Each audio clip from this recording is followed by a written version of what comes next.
education, and we're fortunate to have with us to talk about the whole issue of how certain elements within public education and private education can be revised is the professor of philosophy at Tennessee State University, Dr. William H. Hardy.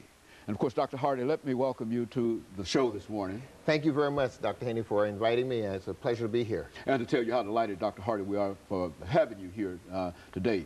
As we indicated earlier, that what we'd like to do more than anything is to talk about public, church, and community education. And yes. Of course, you've got a lot of information in reference to that. And you've made a tremendous contribution in reference to that, and that's why we wanted to talk to you. Yes. But Dr. Hardy, before we get into that, let's talk about Dr. William H. Hardy, and to have you to give us some information about your background, your education, and some of the things that were important and eventually motivating you to become involved in this new approach, this new philosophy dealing with higher education and public education and church education. Yes.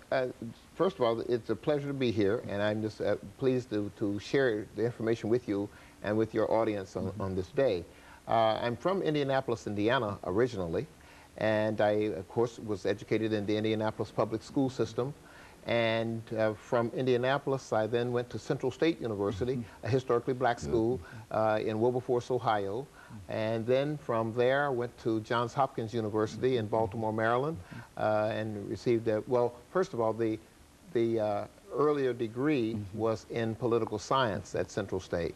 And then I followed that by getting a master's degree at Johns Hopkins University in urban politics, and then eventually to Vanderbilt University here in Nashville, Tennessee. And I had a master's of divinity there, and went on to become ordained in the African Methodist Episcopal Church, and then eventually got my doctorate in theology